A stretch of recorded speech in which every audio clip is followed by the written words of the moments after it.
Mesdames, Messieurs, bienvenue à cette autre édition de Droit de réponse sur Equinox Télévision. Nous marquerons un temps d'arrêt sur la gestion collective des droits d'auteur et droits voisins où l'heure est au redressement et à la révision des textes fondamentaux. Nous intéresserons également au métier d'avocat avec l'annonce de l'examen, l'entrée au barreau qui est prévue les 22 et 23 février. Nous nous intéresserons également de près aux activités du barreau. Et enfin, nous parlerons de la République centrafricaine qui est désormais sur le chemin de la pacification avec une femme aux commandes, Catherine Samba-Panza, qui a nommé hier le Premier ministre. Des sujets qui seront donc abordés avec nos invités qui se trouvent avec nous sur ce plateau et nous allons ensemble les découvrir. Edouard Kingé, bonjour. Bonjour chers confrères, bonjour au plateau. Alors vous êtes journaliste au quotidien Le Messager. Oui, Le Messager est un quotidien. Ok, d'accord, merci d'avoir répondu à cette invitation. Maître Barnabé Nekui, bonjour. Bonjour. Avocat au barreau du Cameroun. Oui. Et président également des Avocats sans frontières. Cameroun. Là.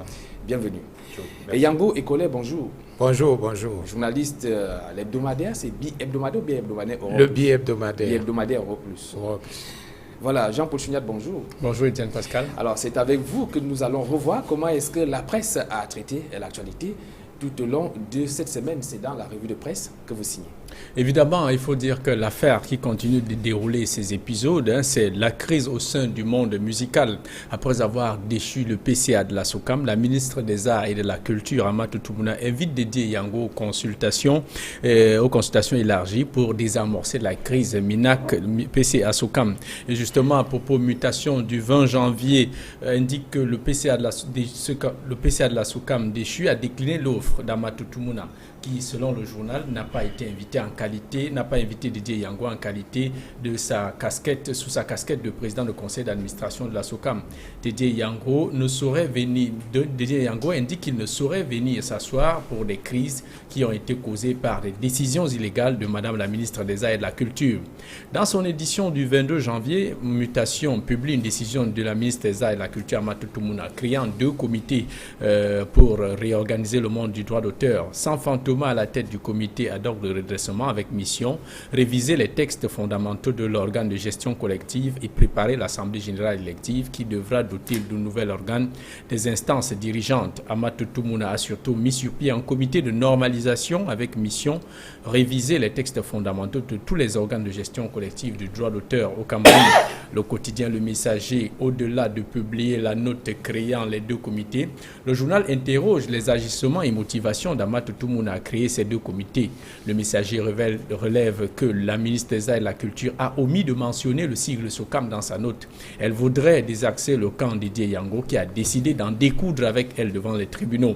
Ce qui vaut le titre en petite une du journal Le Messager. Les jours de la SOCAM sont-ils comptés? Messager de répondre que Dédé Yango a déjà constitué son front pour contre-attaquer une Amatou Toumouna imperturbable dans son illégalité. Pour le quotidien La Nouvelle Expression du jeudi 23 janvier, la guerre est désormais ouverte entre Amatou Toumouna et Dédé Yango. Le prince des montagnes ne s'avoue pas vaincu et durcit le ton, indiquant que la décision de Madame la ministre est illégale. Un artiste qui a requis l'anonymat affirme que les instances mises en place visent à préparer le terrain pour des gens qui seront à la solde d'Amatou Toumouna, ministre des Arts et de la Culture du Cameroun. Par ailleurs, le quotidien La Nouvelle Expression du même jour publie en sa une SOCAM au Nangini administre un revers à Amatou Toumouna. L'universitaire a décliné l'offre, relevant qu'il n'a pas été consulté pour cette nomination.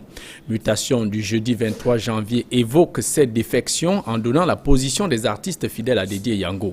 Ceux-ci contestent les nominations opérées au comité ad hoc de redressement. Mutation indique qu'au cours de la conférence de presse de Dédé Yango, ce dernier est resté évasif sur la question de sa nationalité américaine, réitérant que le débat est ailleurs. Dans tout ce brouhaha, Sam Bende, président du conseil d'administration attitré de la Cameroun Music Corporation, déclare que résoudre les problèmes du droit d'auteur au Cameroun n'est pas un travail de 6 mois.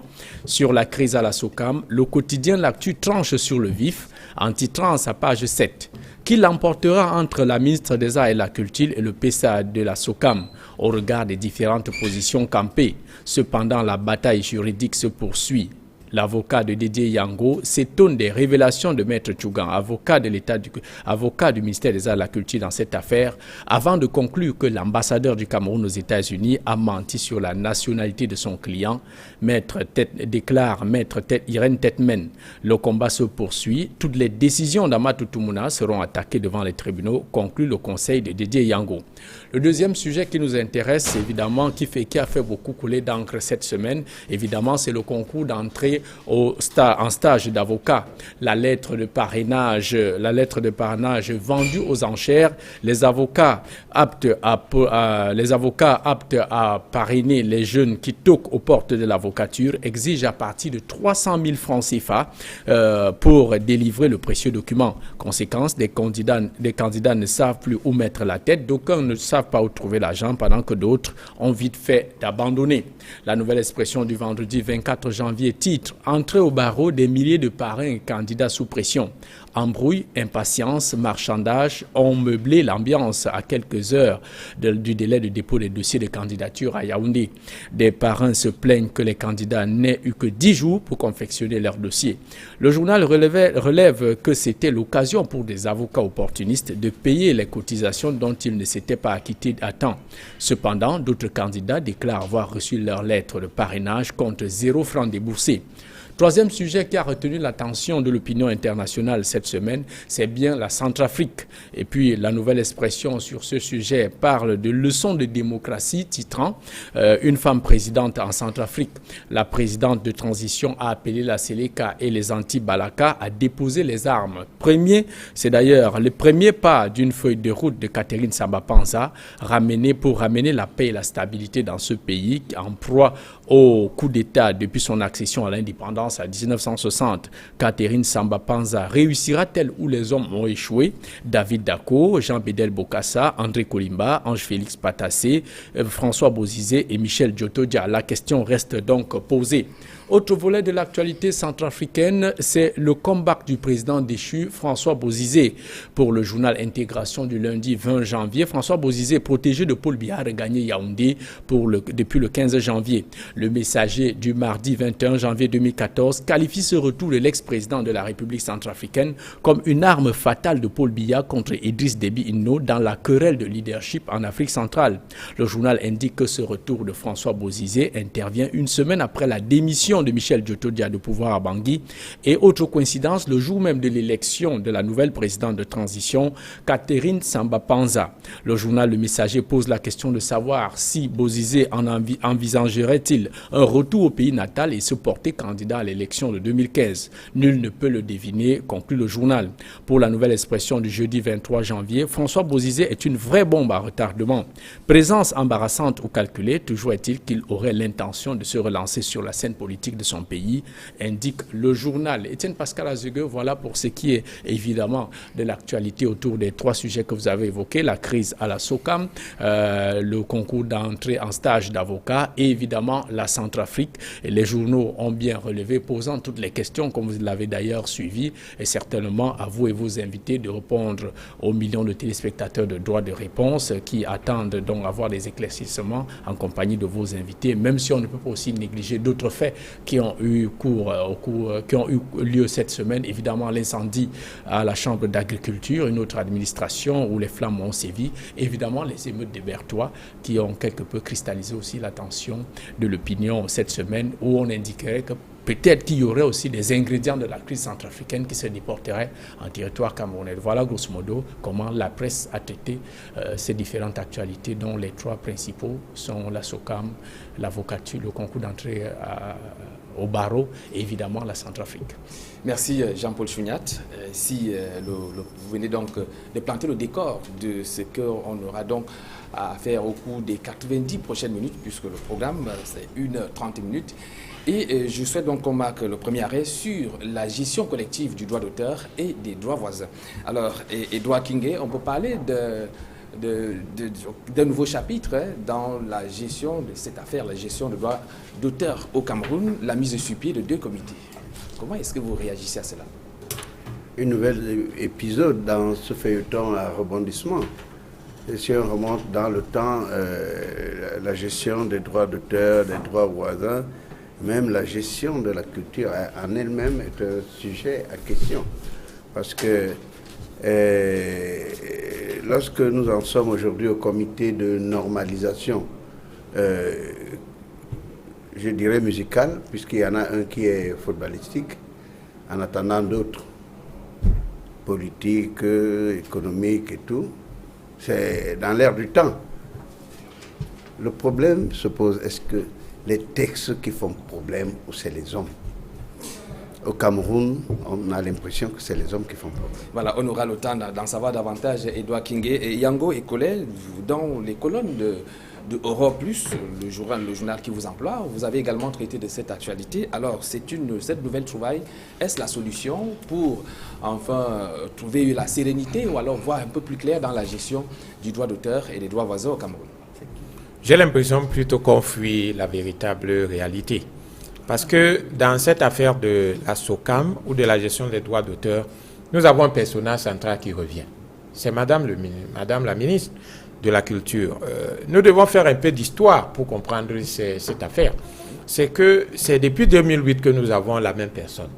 C'est-à-dire le trouble qui est intervenu en 2008 avec la défection ou le retrait abusif de l'agrément à la CMC et la fabrication tous azimuts de la SOCAM et poursuivi, prolongé par l'entêtement de la ministre à refuser d'appliquer les décisions de la Cour suprême. C'est la même personne qui crée le scandale. C'est la même personne qui a créé la SOCAM qui revient sur scène cette fois-ci en déclarant un Camerounais, en déclarant un candidat, le PCA, de n'être pas Camerounais. Donc, je pense qu'on devrait tenir en compte l'idée que nous avons affaire à un seul individu qui crée le chaos dans la gestion des droits d'auteur. Alors vous savez rejoindre l'avis d'Edouard Kingé qui pense que c'est plutôt une affaire d'homme. C'est une affaire d'homme, mais surtout c'est une affaire d'impudité. Parce que quand on crée le scandale et qu'il n'y a personne pour arbitrer tout cela, je pense que c'est ça qui pose le plus de problème. Alors, Maître Barnabé Nakui, peut-être même ne pas étant très concerné dans cette affaire de gestion de droits d'auteur, mais vous qui observez en tant que juriste, quand on parle d'un problème de textes fondamentaux, est-ce que c'est un problème, c'est un sujet négligeable ou alors on doit véritablement revoir les textes dans la gestion des droits d'auteur au Cameroun, vous qui observez et suivez cette actualité?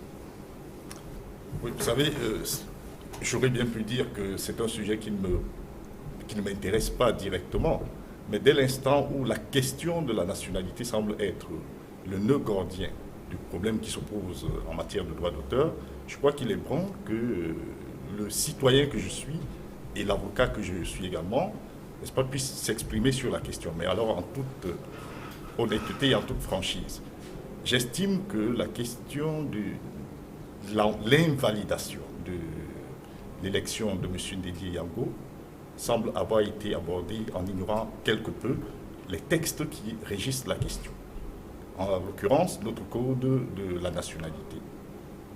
On peut dire ce que l'on veut, n'est-ce pas, de la lettre même de l'article 31 qui établit la perte de la nationalité en raison de l'acquisition ou de la conservation volontaire d'une autre nationalité.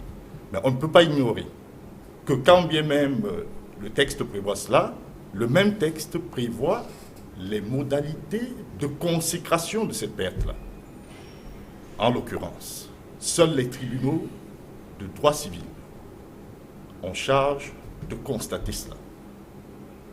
Dès lors qu'un citoyen, un Camerounais d'origine, est en possession de son certificat de nationalité, toute personne qui entend contester cela devrait saisir le tribunal dans ce sens.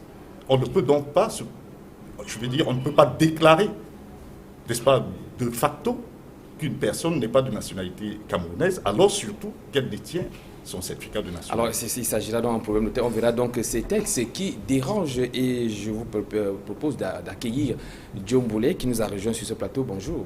Bonjour Pascal. Alors, vous faites partie du comité de normalisation, l'un des comités mis sur pied par la ministre des Arts et de la Culture. Alors, quand vous suivez l'actualité concernant la gestion des droits d'auteur par les journaux cette semaine, est-ce que vous avez l'impression qu'on a véritablement exprimé ou alors mis le doigt sur ce qui fait réellement problème dans la gestion des droits d'auteur au Cameroun?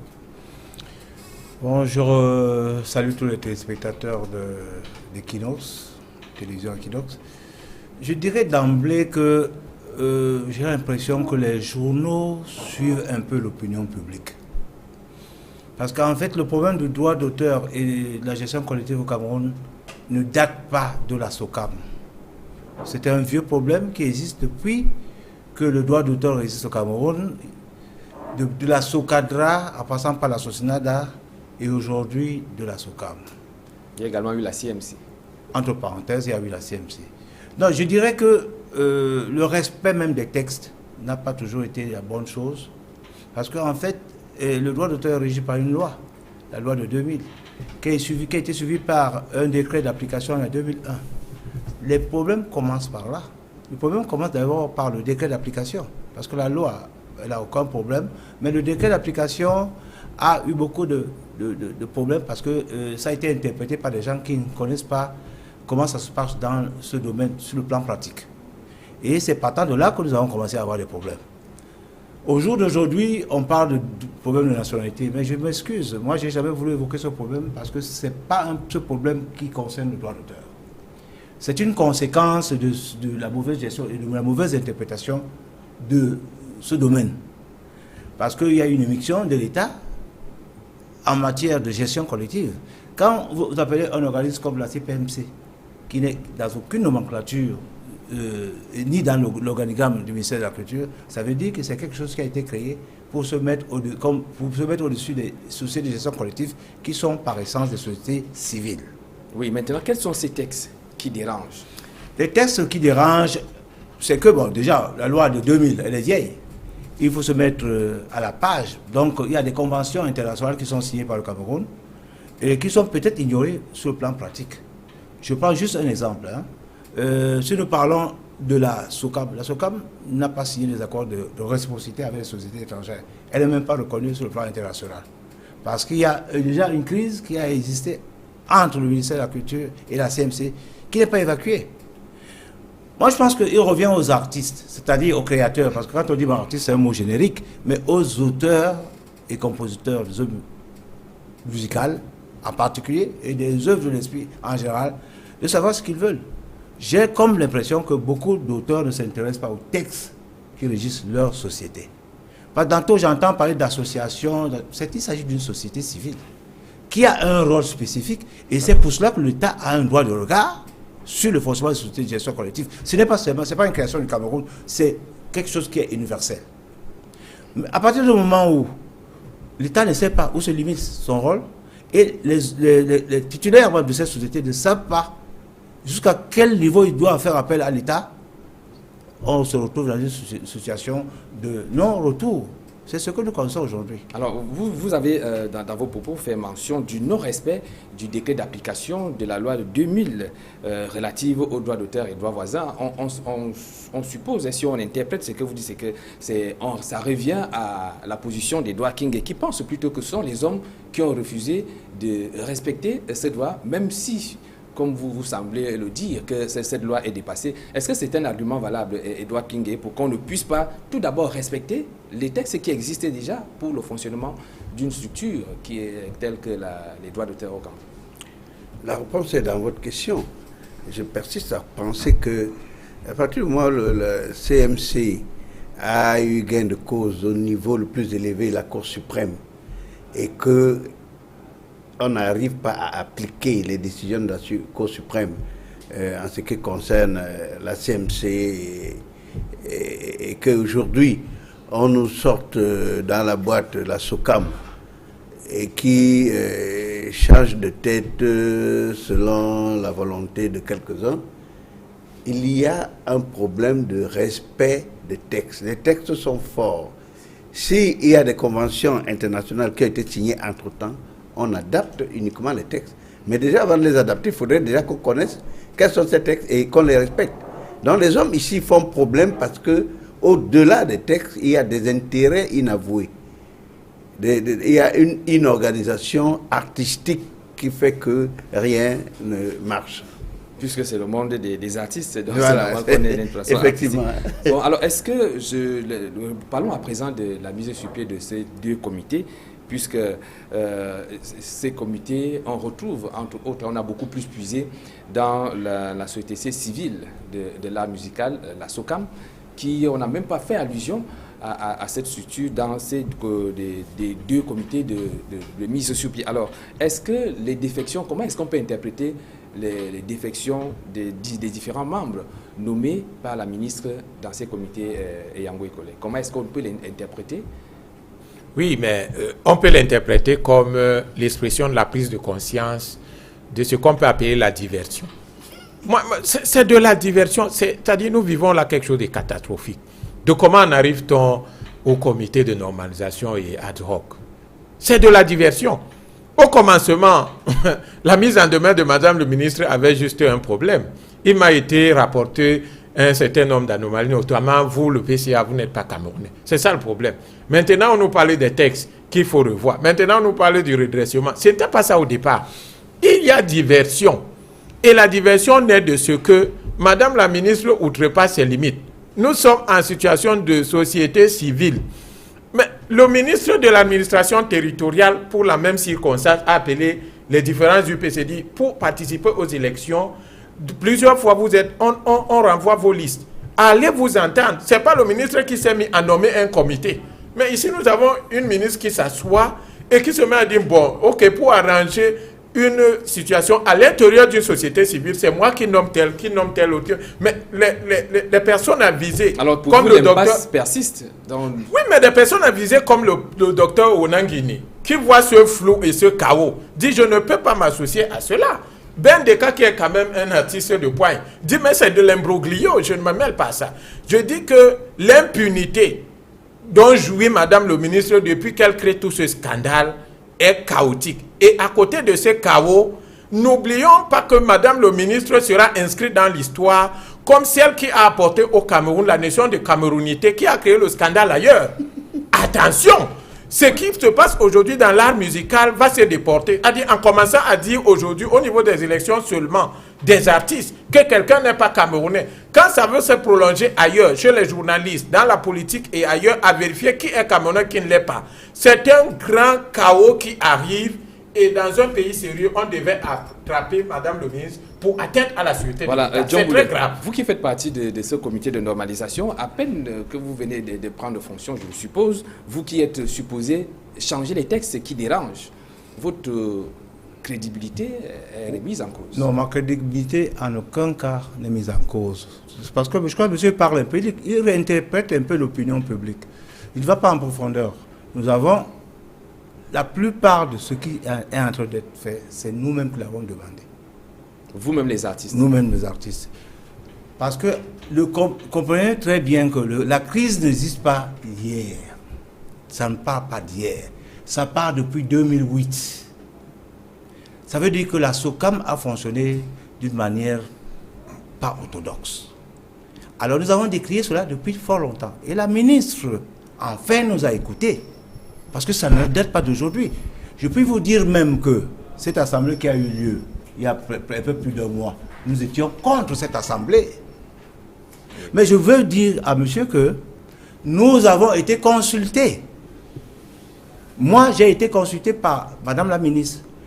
Et j'ai fait des propositions concrètes concernant le droit d'auteur au Cameroun, pas concernant la SOCAM. Le problème de la SOCAM était déjà arrêté. On sait très bien que la SOCAM ne fonctionnait pas. Mais nous voulions aller au-delà parce que je vous ai dit tantôt que dans les textes réglementaires, et en particulier en matière de décret d'application, il y avait des anomalies.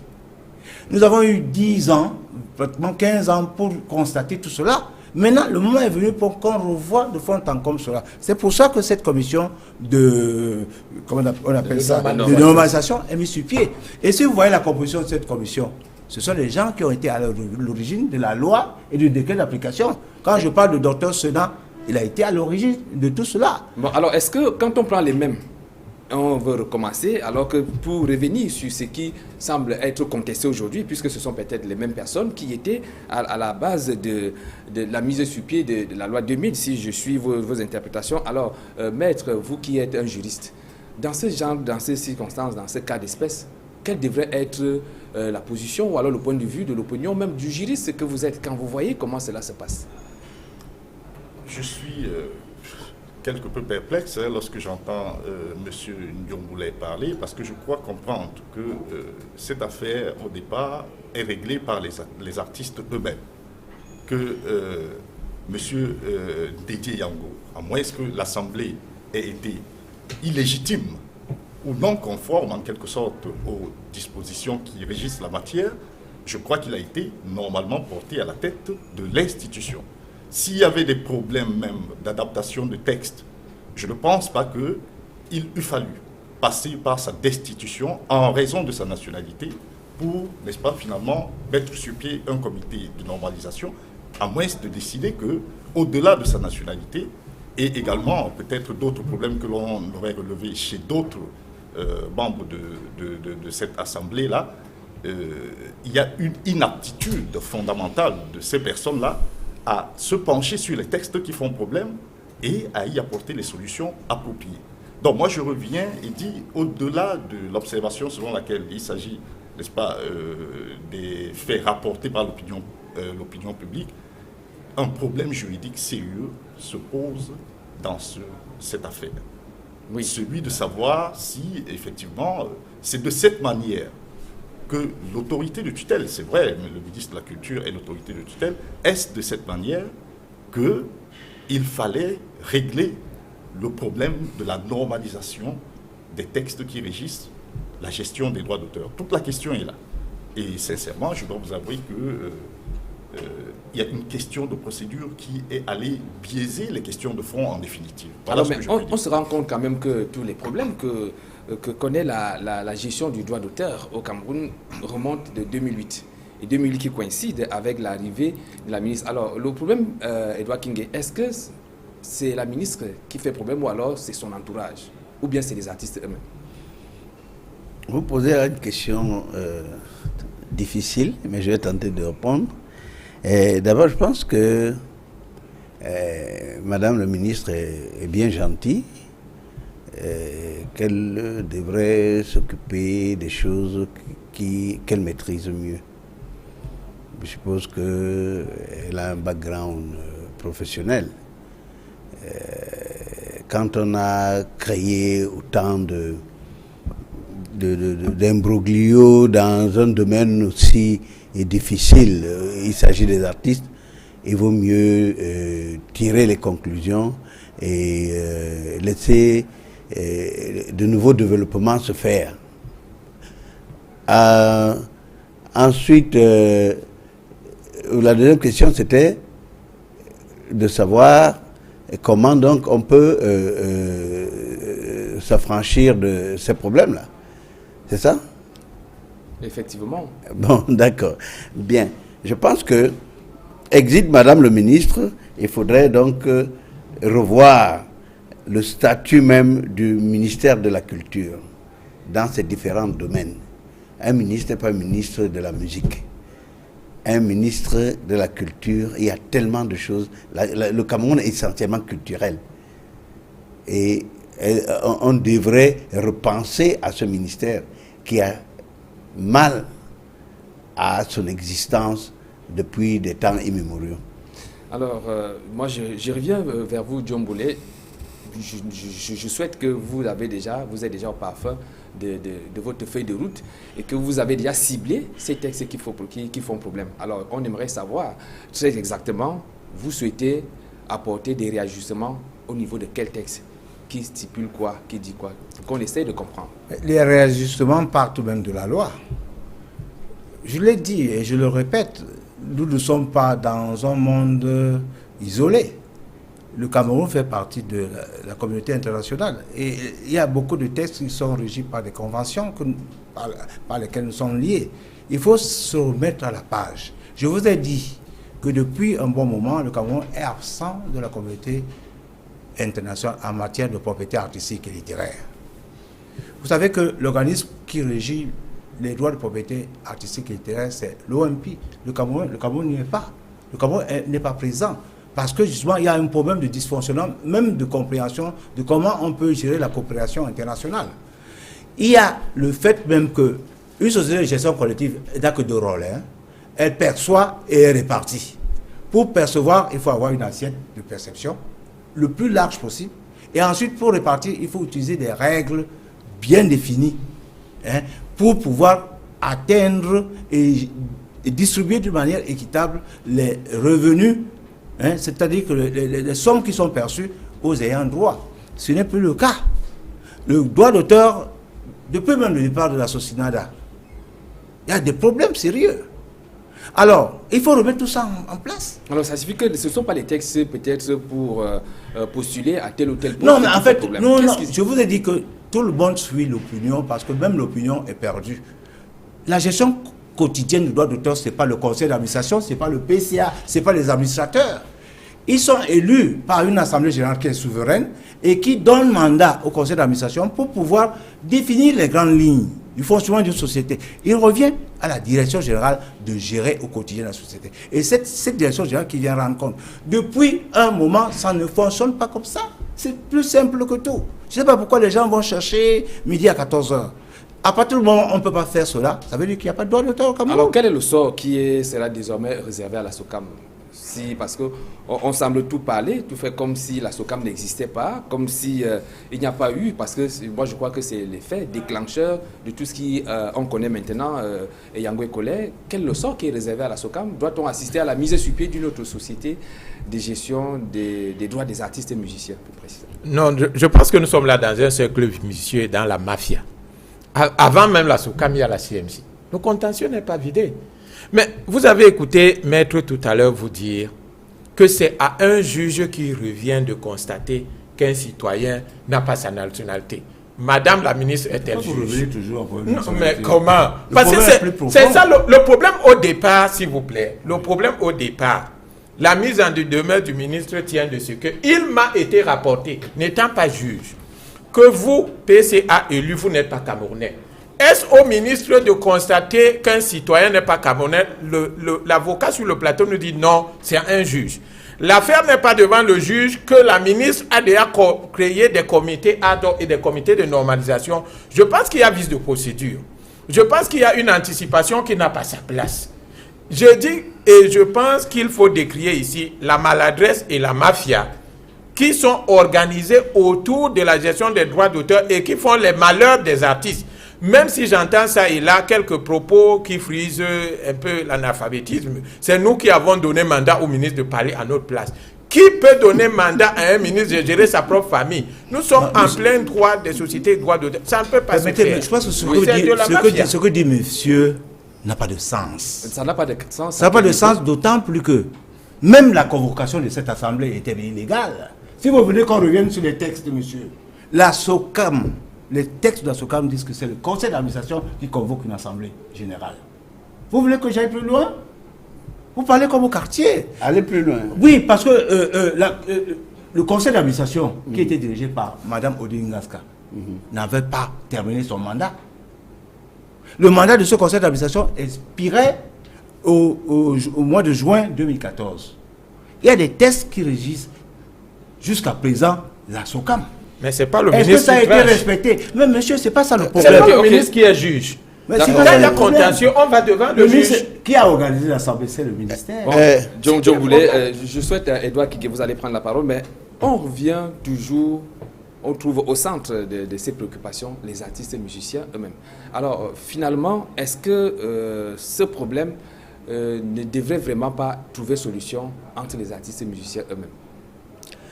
Et je veux savoir, sous l'autorité de John Boulet, comment ça se faisait avant les SOCAM, les CMC, les sociétés LADRA et tout ça? Tout le monde était logé à la même enseigne, à la SACEM. À la SACEM, ensuite Socinada. Ensuite, d'abord Socadra, ensuite Socinada. Du temps de la Socinada, il n'y avait pas de problème de convocation d'une assemblée. Bon, alors, pourquoi ne pas faire la même chose qu'on faisait à la SACEM? Hein? Quand c'est bon, il faut copier. Mais c'est ça. Bon, et à cette époque, on utilisait quel texte? On utilisait les textes, on utilisait la loi. on utilisait le décret d'application, on utilisait les textes qui régissent la société, ça Et du moment à quel moment est-ce que vous-même, vous les artistes musiciens, vous vous êtes rendu compte que ne respectez plus les textes qui régissaient Écoutez, la gestion le problème a commencé lorsque le ministère de la Culture a créé la CPMC. Parce qu'on n'en parle pas beaucoup. Commission permanente de médiation et de contrôle. Ça, c'est un organisme qu'on ne trouve nulle part dans les textes, non seulement dans la loi, ni même dans les références du ministère de la Culture. Vous dites que c'est la ministre qui l'a créé. C'est pas cette ministre. Avec le ministre Yono avant, madame. Elle l'a conservé. Mais attendez, monsieur, je ne sais pas pourquoi vous. C'est un organisme qui devait pas exister. Nous avons créé cet organisme du temps de la CMC, la création de la CMC, parce que c'est arrivé avec la CMC. D'abord, comment la CMC est arrivée? C'est une rencontre que le ministre a dirigée et qui est sorti par la création de la CMC avec Madou Baboko, président du conseil d'administration. Ça, ce n'était pas légal. Parce que pour créer une société, il faut une assemblée générale constitutive, où c'est les membres qui créent. On a accepté ça. Ça a continué avec Sambende. Aucun problème ne se posait. À partir du moment où cette CPMC a été créée, parce que la CPMC, c'est quoi? C'est un organisme qui coiffe toutes les autres sociétés et c'est par elle que l'argent passe, par un compte spécial où toutes les sociétés puissent.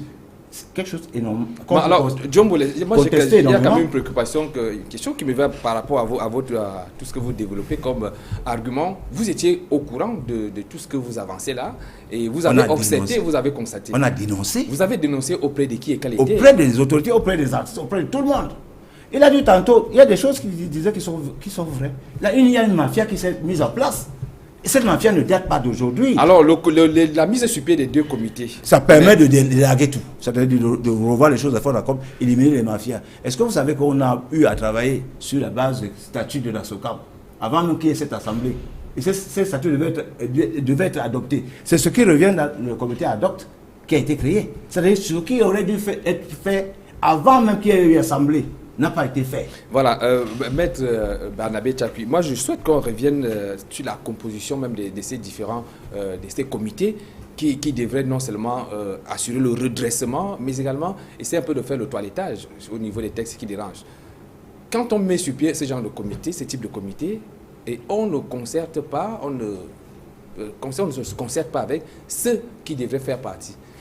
Est-ce que cela ne pose pas déjà un problème de la qualité du travail et même du rendement attendu par rapport à ces deux comités? Puisqu'il y a les raisons données par ceux qui ont renoncé à cette main tendue de la ministre des Arts et de la Culture.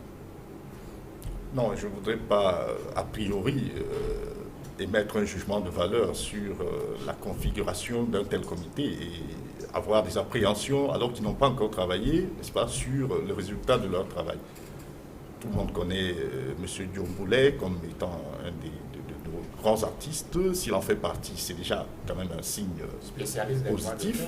Et je crois que vous avez cité quelques autres noms, même s'ils ont décliné. Ce que j'observe, c'est qu'on semble appeler au travail de ce comité-là un certain nombre d'experts. Je connais également le docteur Sena Christophe, avec lequel j'ai cheminé à l'université, et dont je sais qu'il est l'un des d'ailleurs titulaire de la chaire des droits d'auteur, je crois ici, au Cameroun. Voilà, au Cameroun. Donc ce que je pense, c'est que il faudrait peut-être attendre de voir ce que ce comité sortira de son travail. De toutes les façons, la crise est déjà là, et il est bon que l'on évolue vers une solution apaisée. Et alors, moi, j'ai une autre préoccupation. Qu'est-ce qui garantit du respect de ce qui sortira de ces deux comités mis sur pied Edouard King? Rien ne garantit rien. En réalité, moi je voudrais avoir un champ de vision plus large. Ce qui se passe au ministère de la Culture, qui semble avoir épousé cette histoire de droit d'auteur, droit voisin, est la même chose qui se passe au football, est la même chose qui se passe au barreau. C'est-à-dire que nous avons aujourd'hui un paradigme qui fait que partout où il y a quelque chose à glaner, tout le monde tombe dessus. Je ne veux pas dire qu'il y a la mafia partout, mais ça ressemble à cela. Les gens sont aujourd'hui tellement violents, tellement envieux, tellement obnubilés par le gain que personne ne lit les textes, personne ne les respecte. Et ceux qui sont là pour organiser, pour siffler la fin du match, eux-mêmes aussi sont imbriqués à l'intérieur. C'est kafkaïen, quoi. Alors, Yango Kole, puisque nous allons sortir par là de cette première articulation, vous aussi, vous êtes un peu sceptique quant au respect des travaux qui sortiront des 2 comités mis sur pied par la ministre des Arts et de la Culture. Oui, ces 2 comités peuvent même être créés, mais sans qu'on ait destitué le PCA. Je pense que le PCA pouvait exister, la SOCAM fonctionner et susciter que ces comités naissent pour repenser la SOCAM. Ça, c'est d'un. Deuxièmement, c'est que je reviens sur ma position de départ, la diversion. Il y a diversion. Parce qu'il y a quand même une situation qui est au départ. C'est que, est-ce que Madame la ministre a qualité de destituer le PCA? Est-ce que Madame la ministre, sous le prétexte que le PCA n'est pas camerounais, a qualité, est juge pour... Est-ce que ce contentieux est vidé? Ce contentieux n'est pas vidé qu'elle crée déjà tout ceci. Et à ce niveau, j'interpelle celui qui doit quand même, qui est l'arbitre en chef. Le dernier arbitre existe quand même. Et ce dernier arbitre regarde la situation des artistes dépéris depuis 2008, sans mot dire. Et je voudrais dire ici que lors de son discours à la nation, le chef de l'État a décrit un certain nombre de mots.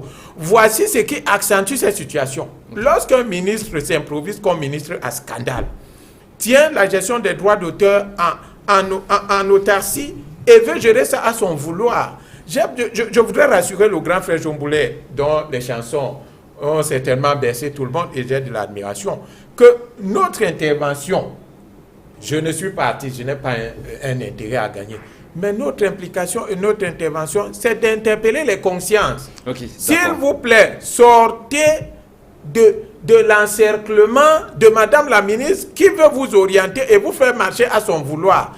Sachez d'abord que vous êtes une société de droits d'auteur. C'est à vous de décider. C'est-à-dire que les artistes peuvent se lever et dire, même si Ndédé Yango qui n'est pas, si nous l'avons dit, que la ministre l'accepte et donne l'agrément. Ce n'est pas à elle de venir décider à l'intérieur d'une société qui est... Sauf qu'il y a des artistes musiciens qui font partie de ces comités. Alors, Djomboulet, le cas de la SOCAM fera certainement partie des sujets que vous allez traiter. Absolument. D'ailleurs, nous allons traiter de toutes les sociétés. La commission de normalisation, c'est pour toutes les sociétés, les 4 sociétés qui existent. Parce que c'est pas parce que les musiciens font du bruit que c'est sûr que ça marche de l'autre côté. Non, je vais rassurer non seulement mon frère à côté, même l'opinion, c'est que on a sifflé la fin de la récréation. Vous savez, nous avons été au départ de ces créations, de ces sociétés, Sosinada et tout ça. Nous avons été au départ. Et à un moment donné, on nous a mis de côté parce qu'effectivement, il y a une mafia qui est venue, qui s'est installée et on ne sait même plus qui est qui. Je pense qu'en revenant sur les textes... Il y a lieu d'espérer. Il y a lieu d'espérer. Moi, je donne juste un petit exemple. Lorsque nous avons créé la Sosinada, le PCA n'était pas élu seul. À l'exception du professeur Stanislas Melone qui était l'historité, qui nous a aidé à sortir du néant. Parce qu'on a commencé de zéro. Il faut lui rendre hommage. Nous avons même cotisé pour créer la société. Les gens peut-être ne s'en rappellent pas. Moi j'y étais. Nous saluons le professeur Conchou qui nous a aidés. Le défunt Bandolo, ils nous ont amenés à mettre sur pied parce qu'avec la Socadra, c'était pas du tout. Donc vous avez une lourde charge. Donc ça veut dire que nous allons revenir de la gestion des droits d'auteur. Dans l'orthodoxie de la gestion des droits d'auteur. S'il vous plaît, le PCA, ce n'est pas lui qui gère la société. Et le PCA est lié, quand il s'agit d'un scrutin de liste, à toute sa liste. Et bientôt, ce sera même pas une histoire de PCA, ce sera une histoire de conseil d'administration. Très bien. Il choisira à son sein ses membres. Très bien. Ce qui nous amène à passer au deuxième sujet dans cette édition de Droits de réponse. On parle de la fin de l'incertitude et même de la longue attente autour de l'examen du concours d'entrée au barreau du Cameroun. C'est désormais connu, ce sera le 22 et 23 février 2014. Alors, maître Bernard Tchapui, Barnabé Nekui, autant pour moi, vous êtes membre du barreau du Cameroun. Qu'est-ce qui explique cette longue attente de 2007 à 2014 sans examen? Oh, je pense que ce doit simplement être un problème d'organisation. Vous savez, 2 institutions sont impliquées dans l'organisation de ces examens. En l'occurrence, le ministère de la Justice et le barreau lui-même. Bon, nous avons tous dû souffrir cette longue attente parce qu'il ne faut pas perdre de vue que tous les avocats que nous sommes avons besoin des stagiaires pratiquement tous les ans. Et nous avons besoin de les voir renouveler. Donc nous nous en sommes plaints nous-mêmes. Mais je pense qu'il n'y a pas de raison, d'autre raison que celle simplement, n'est-ce pas, de l'accord entre l'agenda du ministère et celui du barreau qui semble avoir justifié ce retard. Fondamentalement, il n'y en a pas d'autre. Il n'y a pas de problème. Ok, d'accord. Comment la presse a parlé d'un parcours du combattant pour les postulants à cet examen? Edouard Kingé, vous avez également suivi cette actualité. Pourquoi devrait-on parler de parcours du combattant pour un examen avec la constitution des dossiers, du moins avec un parcours classique des différents examens au Cameroun? Pourquoi on a parlé de parcours du combattant? Jugez vous-même, depuis 2007-2014, ça fait 7 ans que les stagiaires, les postulants attendent avec toute la bonne volonté du monde. Maître, je me demande comment les 2 institutions n'arrivent pas de manière régulière, quotidienne, et de manière connue, avec une régularité acceptée par tous, de permettre à ce jeune postulant d'accéder dans le monde du travail, parce qu'il s'agit en réalité du travail. Et aujourd'hui, si mes chiffres sont exacts, il y a environ 2500 postulants pour 400 places, ou quelque chose d'approchant. Pourquoi a-t-on organisé cet encombrement-là? Quand je reviens derrière, je vois les huissiers stagiaires, par exemple, qui s'attendent depuis 14 ans aussi. Ils en attendent de charge. Il y a quelque chose qui ne va pas dans le respect des textes, dans l'organisation des institutions qu'on s'est données nous-mêmes. On se donne des bons textes, des bonnes institutions. Parfois, c'est des décrets d'application qui manquent. Parfois, il y a comme un manque de collaboration entre le barreau et le ministère de la Justice. Et les autres, ce sont ces jeunes stagiaires qui attendent depuis 7 ans, qui cognent à la porte, qui parfois démissionnent, vont faire autre chose, vont faire le benskin et tout ça. Personne ne semble s'en émouvoir. Il faut croire que maintenant que la machine est relancée, les avocats, les postulants pourront dans 2 ans encore être intéressés par l'organisation de ce concours et que ce soit de manière régulière. Oui, justement, vous parlez, moi je veux prendre votre chute, intéressé par le métier. Est-ce que le métier d'avocat fait encore rêver? Vous avez l'impression, Djongolé, est-ce que ce métier fait encore rêver? Comme celui des artistes et musiciens, je suppose. Non, je ne pense pas que le métier fait rêver. C'est une vocation, hein, quand tu choisis d'être avocat. Et c'est un noble métier. Vous voyez, le Cameroun a besoin de beaucoup d'avocats. Je pense que le nombre de 2000 d'aujourd'hui n'est pas suffisant pour couvrir l'étendue du territoire. Et Maître disait tantôt qu'ils ont besoin de stagiaires parce que ces stagiaires, avant qu'ils deviennent des professionnels accomplis, il faut qu'ils aient quand même la possibilité de se former, pas seulement intellectuellement, mais se former même sur le terrain, d'avoir l'habitude des barreaux et de pouvoir travailler. Donc c'est un travail comme tout autre. Il faut justement que ça soit respecté et que la réglementation suive conformément aux textes qui régissent ces métiers. Alors, on a également été curieux d'apprendre toujours à travers la presse cette semaine qu'il y a certains parrains qui essayaient un peu de, je ne sais pas, de vouloir, vous pouvez me permettre l'expression, d'extorquer de l'argent à ces avocats stagiaires et Yangwe Collet, dans un métier où l'on prône quand même une certaine probité, qu'on parle encore de ce genre d'actes. Est-ce que cela augure encore du crédit véritable? Est-ce que ça ne pose pas ce type de problème? Oui, ce qui est sûr, mon organe de presse n'en a pas parlé, parce que nous devons dire des choses avec l'assurance de les avoir vérifiées. Je ne peux pas l'attester, mais cela est écrit dans des colonnes des journaux, que c'est un parrain. J'apporte de ma caution à la candidature de ces deux citoyens parce que je suis sûr qu'il a qualité, il assume les qualités morales pour devenir avocat, chez qui on attend un certain nombre de probité. Mais par ailleurs, ce que j'aurais aimé dire, moi je voulais exprimer un sentiment de fierté parce que j'ai l'impression que nous avons marqué un progrès. Je pense que le dernier concours qui a été organisé en 2007, celui qui était organisé avant datait de moins de 30 ans. Donc, si maintenant il peut avoir un concours après 5 ans ou 7 ans, c'est déjà mieux. Et au prolongement du doyen King, j'aurais sur le plan peut-être à solliciter ou à souhaiter qu'il y ait un chronogramme bien établi, qu'on sache par exemple que tous les 5 ans, ou tous les 6 ans, tous les 4 ans, le concours aura lieu.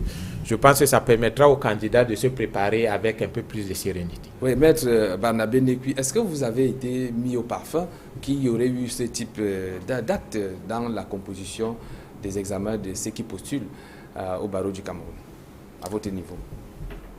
Je voudrais peut-être vous rassurer tout de suite. Normalement, même si de telles choses se faisaient, il conviendrait qu'elles soient dénoncées au bâtonnier.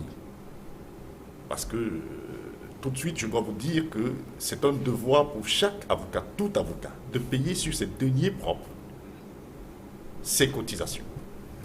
C'est un manquement grave à l'honneur et à la probité que de le faire supporter par qui, pas seulement par des postulants, par quelqu'un d'autre, quel qu'il soit, à moins effectivement de faire un emprunt pour cela.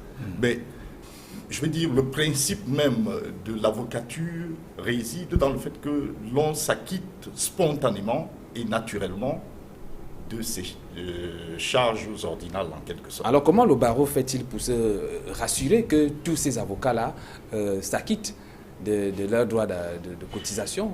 Est-ce que c'est parce qu'on a l'impression qu'on s'est rendu compte que c'est cet examen, ces concours qui est venu faire en sorte qu'on découvre que certains avocats ne s'acquittaient pas de ces droits? Pourquoi? Non. Comment est-ce que le barreau s'en occupe? Le barreau s'en occupe, il y a des appels à cotisation. Et lorsque, à la suite de plusieurs appels, vous ne vous acquittez pas de ces cotisations, vous êtes justiciable du conseil de discipline du barreau. Et vous pouvez vous exposer même à la radiation du barreau. Et de telles initiatives ont été prises récemment qui ont finalement donné lieu à un recouvrement important de nos cotisations. En fait, nous avons pris l'habitude, je dois l'avouer, y compris à mon égard propre, nous avons pris l'habitude de laisser s'accumuler ces cotisations de sorte que lorsque vient le moment justement de les payer, on les ressent lourdement dans nos poches. Mais en fait, si on devrait payer 7 000 francs tous les mois pour boucler la totalité des cotisations annuelles que nous devons, je ne pense pas que nous le ressentirions et il n'y aurait pas de tels problèmes. Alors, Edouard, personnellement, je crois que si de tels problèmes existent, il conviendrait que la presse, effectivement, collecte ces informations-là avec les preuves et les transmettre aux représentants du bâtonnier ici, par exemple. Voilà, Edouard King, moi je voudrais qu'on essaie un peu de revenir sur l'impact ou alors même le rôle que joue le barreau au Cameroun. C'est un barreau que vous trouvez présent ou alors absent dans les différents grands événements qui se passent aussi bien au Cameroun qu'ailleurs. Est-ce que vous avez l'impression que le barreau a son mot à dire, le barreau réagit? Parce que tout semble dire qu'on n'entend pas beaucoup parler du barreau du Cameroun.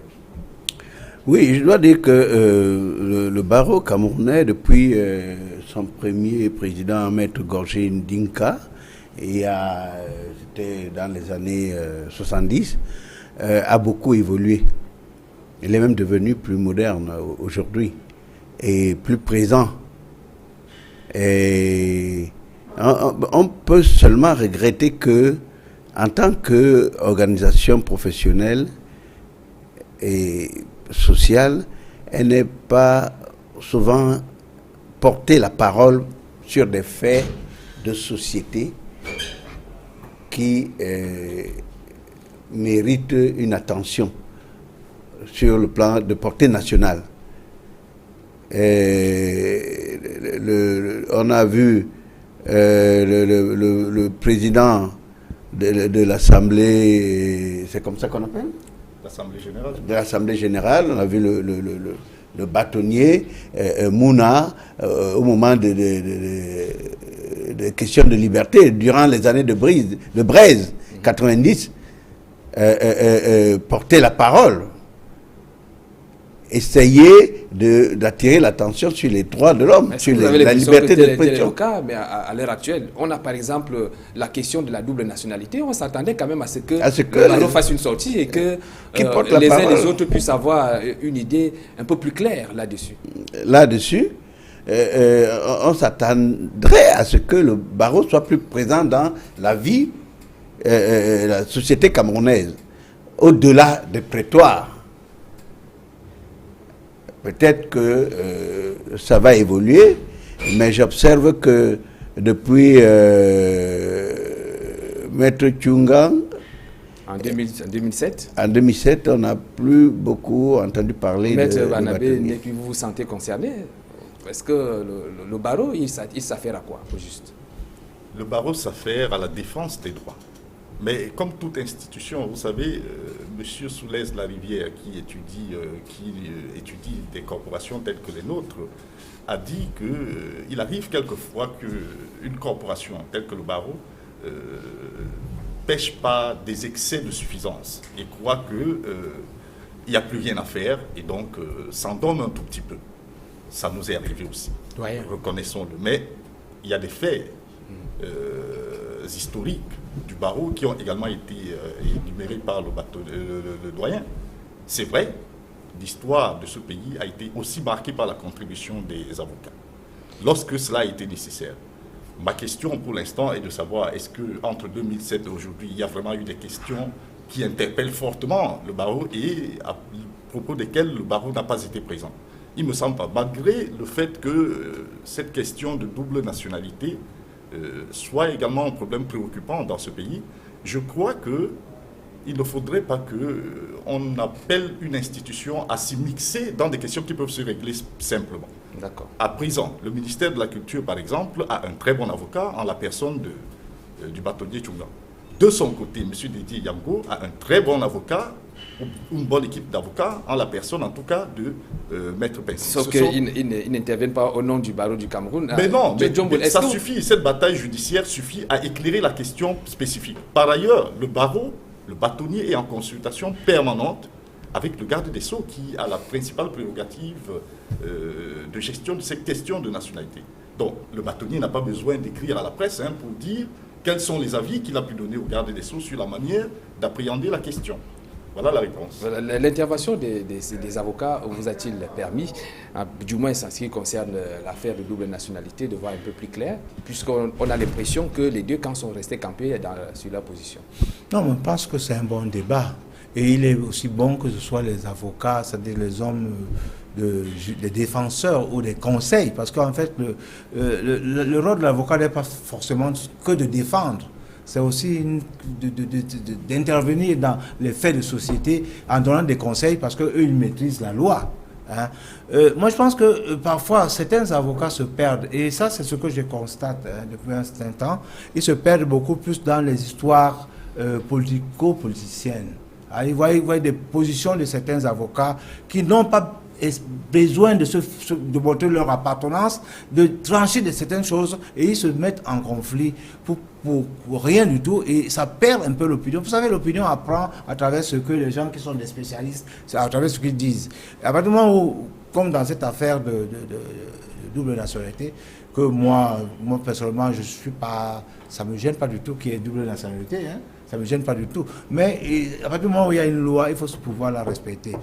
Quitte à ce qu'on amène les gens ou, comment dire, le législateur à changer la loi. Ce n'est qu'à travers ce genre de débat que le législateur peut comprendre qu'aujourd'hui, il est temps de penser à régler ce problème de double nationalité. Parce que ce n'est pas, ça permet à d'autres pays d'avancer. Hein. Vous voyez, je pense juste le cas du Mali, hein, où les gens de la diaspora apportent beaucoup à l'économie du pays. Mais il ne faut pas seulement singulariser ça à un petit problème qui n'a même rien à voir. Pouvoir régler ensemble, il faut travailler le Camerounais sur le plan pédagogique et comme ça il adhère à des positions majeures. Alors est-ce que peut-être avant que Yango Ekole ne réagisse, le besoin se pose en termes de quoi, d'avocats au Cameroun? Est-ce que c'est un réel problème? Il y a un besoin. Et quelle est la représentativité sur le plan national? Le nombre d'avocats qu'on peut trouver dans la ville de Douala, c'est également le même qu'on peut trouver peut-être dans des zones reculées. Non, mais M. Mboulet l'a dit tout à l'heure, hein, il y a un réel besoin d'avocats encore dans ce pays. Nous sommes à peine, je crois, 2000 ou un peu plus. Ce n'est pas suffisant pour l'ensemble du territoire camerounais, ni pour l'institution judiciaire camerounaise. Tout le monde est concentré autour des grandes villes telles que Douala, Yaoundé et, je ne sais pas, les villes de l'Ouest, quelques villes de l'Ouest. Qu'est-ce qui pourrait expliquer cela? Les autres n'ont pas besoin de votre aide? C'est le problème du marché. En fait, il faut dire que nous avons quand même besoin d'avoir de la clientèle, de pouvoir faire face à nos charges, y compris payer nos cotisations. Donc, on va généralement où se trouve le marché. Il n'y a pas une politique véritable, si vous voulez, d'accompagnement de l'avocat vers des zones où le marché serait plutôt ténu, ce qui explique la concentration. Mais cela ne veut pas dire que le besoin disparaisse. Donc je pense qu'effectivement nous sommes en train de plancher sur les moyens de parvenir effectivement à une espèce de diffusion de l'avocature sur l'ensemble du territoire afin que la justice soit plus proche du justiciable. Oui. Moi, je voulais ajouter un point, peut-être qu'on n'arrive pas toujours à évoquer. C'est le fait que l'avocat ayant un caractère purement judiciaire, mais il a aussi un caractère extrajudiciaire. On n'arrive pas à beaucoup développer des avocats d'affaires. C'est-à-dire qu'ils deviennent des conseils des grandes sociétés un peu partout sur le territoire. Et ça va permettre aux gens de se spécialiser dans certains domaines. Moi, je le dis parce que, par exemple, en matière de propriété artistique, il n'y a pas beaucoup d'avocats qui s'y connaissent. Hein. Je suis désolé, beaucoup en parlent, mais beaucoup ne s'y connaissent pas. Et pourtant, c'est quelque chose qui peut être important, même sur le plan international. Absolument. Okay, vous avez tout à fait raison. Hein. Oui, je reste dans le social et je suis abasourdi lorsque Maître dit qu'il n'y a pas eu beaucoup de cas ces derniers 7 ans pour que le barreau puisse se prononcer. Il y a la double nationalité, c'est un problème très important, très à la mode. Il y a la diaspora qui semble entretenir avec le pouvoir en place une sorte de « je t'aime moi non plus ». Mais au-delà de cela, Maître, il y a le problème de droits de l'homme. Je pense à cette enquête que nous avons menée à Bolunga, une bougade perdue à Mouanko, où, contre toute attente, le gouvernement a fait l'apologie de la sorcellerie en prenant 7 malheureux vieillards, parce que des enfants ont disparu en forêt, ce qui arrive dans toutes les zones forestières, même en pleine ville, il y a des enfants qui disparaissent, et en les faisant tabasser devant femmes et enfants et tout, et en les jetant en prison sans assistance judiciaire. Il y en a qui meurent là-dedans aujourd'hui. Il y a un qui est mort il y a une semaine. Les autres sont loqueteux, malades et tout, sans aucune preuve que la dénonciation. Je pense que voilà un sujet grave de droits de l'homme. Qui nécessite l'intervention, la réaction du barreau du Cameroun. Bien sûr, en tant qu'institution. En tant qu'institution, et vous savez, c'est la justice qui protège l'homme, hein, qui sert de régulateur. Hein. Sans les avocats, nous ne pouvons pas pouvoir dire que nous sommes dans un état de droit équilibré entre le pouvoir public et la société. Ok. Yangwe Kole, pour sortir... Donc j'ai interpellé l'avocat qui est là pour... Je vais vous apporter une réponse. Oui, je veux me situer au prolongement du doyen Edouard Kingin pour peut-être pas enfoncer l'avocat, le barreau, mais pour peut-être l'interpeller davantage à être présent, parce que il y a eu dans notre société... depuis 2011, une affaire qui a déferlé la chronique et qui peut être assimilée tranquillement à un crime contre l'humanité. C'est la fermeture de la Cofinest. Combien de milliers de Camerounais ont pleuré leur épargne? Les avocats qui maîtrisent le droit des affaires, aucun. Rien dit. Parce que ce qu'on doit dire sur un corps comme celui du barreau, c'est qu'il constitue ce qu'on appelle en sociologie politique un groupe de pression. dès que le barreau commence à se prononcer sur une telle question, c'est possible que les choses bougent. Alors ça pose également un problème de spécialisation. Bien entendu, il y en a même qui ont dit, on ne sait pas si on devrait réellement fermer la Cofines. Il y a eu des problèmes sur l'administrateur provisoire, le liquidateur, mais c'est le barreau qui devait éclairer l'opinion, parce que c'est le droit des affaires, mais rien du tout. Donc, ce n'est pas un acharnement, maître, contre le barreau, mais c'est une interpellation de dire vraiment que le barreau, qui constitue un groupe de pression et qui est audible, puisse quand même se mettre de plus en plus en affaire. Et s'il te plaît, juste un dernier mot pour dire que aussi à interpeller le barreau de convoquer de temps en temps des séances de moralisation. Vraiment des avocats qui plaident pour certains clients et emportent tout ce qu'ils reçoivent comme dû. Ça fait légion et ça ne fait pas bon. D'accord, je crois que Maître Barnabé Nekui, qui est d'ailleurs membre de ce bureau barreau du Cameroun, comprend qu'il y a du pain sur la planche. Nous allons passer à la dernière articulation. On parle de la situation en République centrafricaine.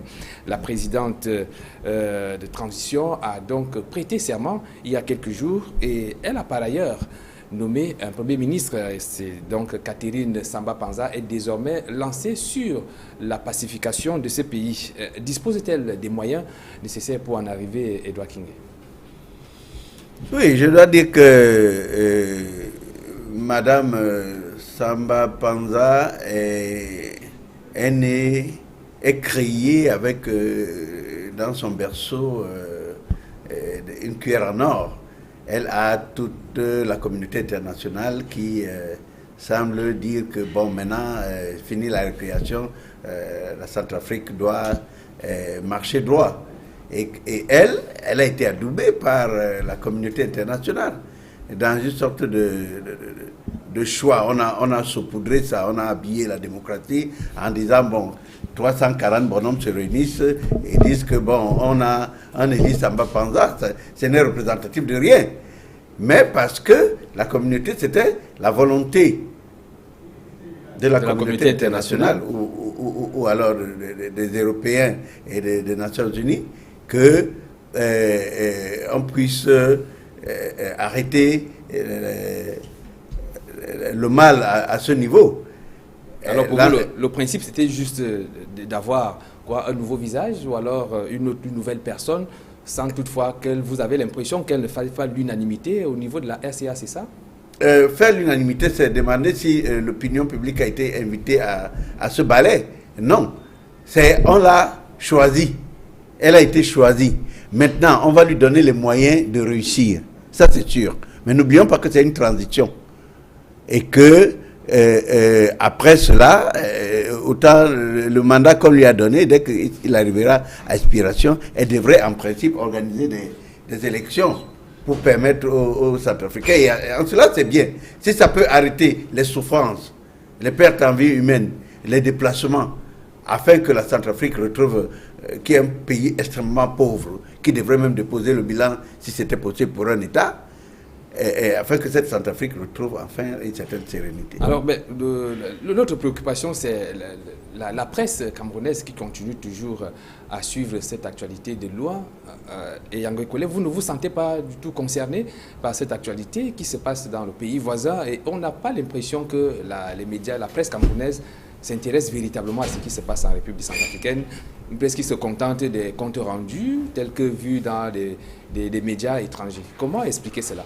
Oui, c'est dommage quand même, parce qu'en termes d'envoyés sur place, c'est-à-dire des reporters qui sont envoyés sur place, il n'y en a pas beaucoup, ce sont des comptes rendus qui sont pris.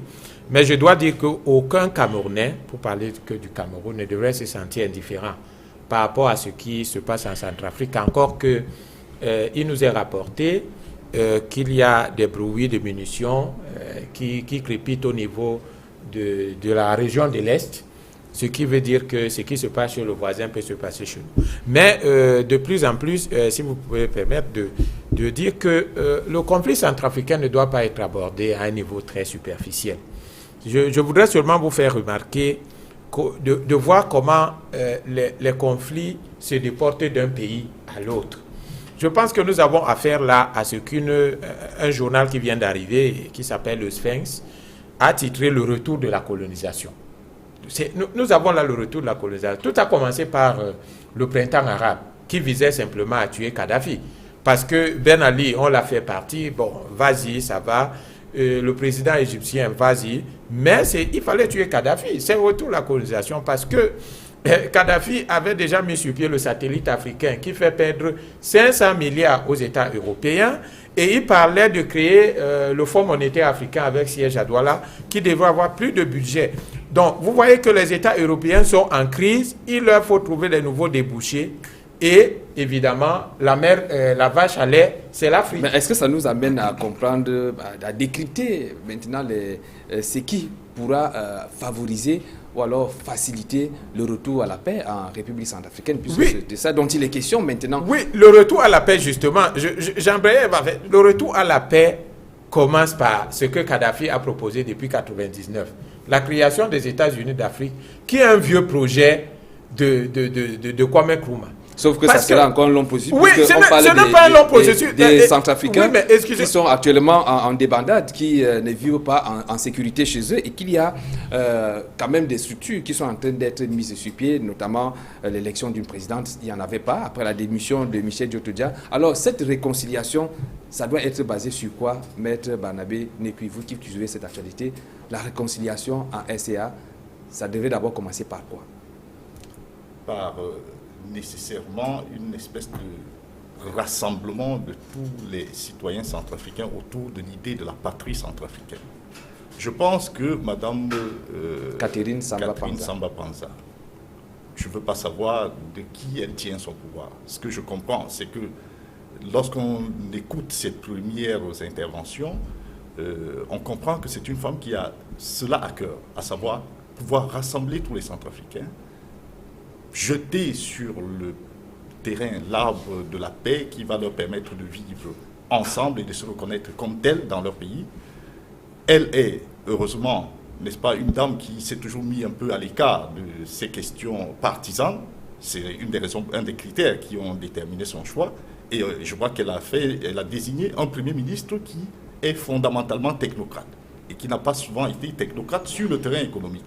Et donc, je pense qu'il faudrait attendre de voir. Elle n'a pas beaucoup de temps, elle a 1 an pour mettre sur pied le mécanisme d'élection aux institutions. Mais au moins, les premières idées qu'elle jette laissent penser que, oui, le rassemblement permettra peut-être la réconciliation et également, n'est-ce pas, des opportunités d'espoir pourraient être données sur le plan économique par son gouvernement aux jeunes qu'elle veut associer précisément à la reconstruction de la Centrafrique. Ça, c'est mon opinion, indépendamment d'autres considérations d'ordre. Alors, d'après vous, quels principes pourront désormais guider la formation du nouveau gouvernement, puisqu'on a déjà un Premier ministre qui, faut-il le rappeler, n'est pas musulman, puisque d'après certaines concertations, on dirait que c'était les rebelles de la Séléka souhaitait que le Premier ministre soit musulman. Bon, maintenant qu'il n'est pas musulman, il est non musulman, quels pourront être les principes de la mise sur pied, de la configuration du prochain gouvernement qui devrait normalement accompagner ce processus de pacification à RCA? Mais moi, je pense qu'il faut toujours avoir en tête l'élément fédérateur et évacuer très rapidement le côté religieux, qui est un fait nouveau en Centrafrique et qui a failli, si on ne prête pas attention, qui peut même s'étendre sur toute la sous-région. Parce que il y avait des crises en Centrafrique, mais on ne parlait jamais de problèmes religieux.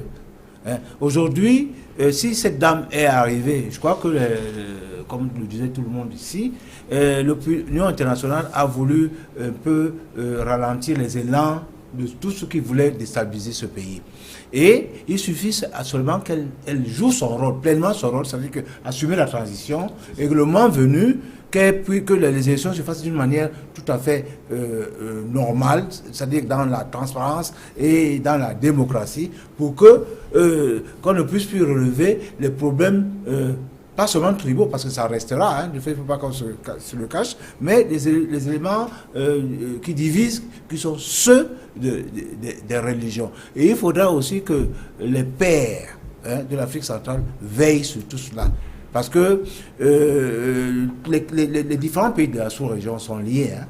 Contrairement à ce que d'aucuns peuvent croire, les différents pays sont liés, d'autant plus que les pays comme la Centrafrique étant enclavés, ils dépendent beaucoup du Cameroun. Et s'il y a une déstabilisation à Centrafrique, ça viendra au Cameroun. Alors, est-ce que les délais qui ont été prescrits à Catherine Samba Panza peuvent lui permettre d'arriver au bout de cette mission? Est-ce qu'en un an, d'ici la fin 2014, on peut arriver à l'organisation des élections présidentielles et même législatives dans ce pays, Edouard King? Il faut penser que la Centrafrique est un pays enclavé, comme disait Guillaume Boulet, mais qui a une chance inouïe. Elle parle la même langue, du nord au sud. Elle a une langue véhiculaire, qui est le sango. Les problèmes tribaux sont moins évidents que les problèmes de clans, de chefs, la guerre des chefs. Et c'est un pays de près de 6000 mètres carrés. Il est plus grand que le Cameroun, mais qui n'a pas de débouché sur la mer. 600 000 mètres carrés. Et qui n'a pas de débouché sur la mer. Et où les populations ne sont pas réputées très actives. Quand on a cet espace-là, on peut cultiver, on peut faire des trucs et tout, mais le Centrafricain, c'est surtout le fonctionnaire. Bon, est-ce que Samba Panza va, au bout d'un an, réussir à réconcilier tout le monde? Ça va être très difficile parce que il y a un énorme travail à faire. Il faut déjà que les gens puissent manger, donc remettre les gens au travail. Mais encore là, ils ont une autre chance parce que tous ces conflits-là ne sont pas innocents. La Centrafrique est un pays minier qui a des potentialités énormes, qui n'attendent que le bon vouloir de ceux qui ont les investisseurs pour pouvoir établir un pôle de développement là-bas. Oui, voilà. L'appui apporté par l'Union européenne et Yangwe Kole, ça pourrait quand même également être un coup de pouce pour accélérer ce processus de retour à la paix à RCA. Oui, aucun appui ne peut être jeté. Cet appui qui est apporté peut permettre de réorganiser le pays, mais à condition que la volonté soit d'abord interne. C'est-à-dire que j'ai entendu tous les autres panélistes dire qu'il faudrait une union sacrée de tous les Centrafricains, mais peut-être de la sous-région. Et moi, je reste à cette position panafricaniste pour dire que véritablement, la Centrafrique n'est pas son premier problème, à son premier chaos. Et évitons parfois des solutions, des changements dans la continuité. On a changé telle personne, on revient. Et puisque au moment où on parle, on a dit tout à l'heure, nous savons que Bozizé est sous nos terres, c'est-à-dire qu'il est juste à côté. Et quel peut être le prochain rebondissement? On ne sait pas trop. Donc je pense qu'il faudrait non seulement tous les Centrafricains, mais aussi peut-être tous les pays de la sous-région, d'aider la Centrafrique à se remettre et à se pacifier véritablement. Est-ce que les récents événements survenus à la tête de la RCA peuvent rassurer ces milliers de Centrafricains qui se retrouvent hors de leur pays aujourd'hui à penser à revenir en République centrafricaine, Maître Banabé? Ils ont le devoir de revenir. C'est à eux de bâtir leur pays. C'est vrai que c'est difficile de revenir dans les conditions actuelles, mais comme tout le monde le relève, la communauté internationale est mobilisée autour du lit centrafricain pour essayer de sortir la Centrafrique du chaos. Oui. C'est un devoir aussi pour les pays voisins, c'est-à-dire le Cameroun, le Tchad et tout le reste, de s'impliquer dans ce travail, dans ce processus. Et donc, c'est plus qu'un devoir pour les citoyens centrafricains dispersés à travers le monde de venir, de prendre le risque de venir. On n'est jamais mieux que chez soi. Quel que soit, je vais dire, les voluptés dans lesquelles on peut se trouver à l'extérieur, on a un devoir vis-à-vis de sa patrie. Alors, c'est un devoir. On peut quand même être... l'expression m'échappe quand même. Optimiste. On peut avoir des optimistes, voilà, par rapport à l'avenir en RCA. Edouard Kinguet, nous allons sortir par là. Il faudra beaucoup de temps. Il faut être vraiment lucide. Le Centrafricain, par essence, est d'ailleurs un voyageur. Comme il n'y a pas de débouché en Centrafrique, il écume les pays voisins, notamment le Congo, il y a une forte colonie centrafricaine, et le Cameroun, où il y a une très très forte colonie centrafricaine. Donc, il y a tout un travail à faire, mais qui doit être appuyé par la sous-région. Les chefs d'État africains qui malheureusement ont d'autres chats à fouetter que la solidarité, ils ne sont jamais montrés très solidaires les uns des autres. On n'a qu'à voir comment la CEMAC elle-même va à volo. Mais il y a donc, il ne faut pas perdre espoir qu'avec la masse d'argent que va apporter la communauté internationale, une politique volontariste qui permette d'attirer les Centrafricains vers chez eux, parce qu'ils partent parce qu'ils n'ont pas de travail. Avant, ils partaient pour ça.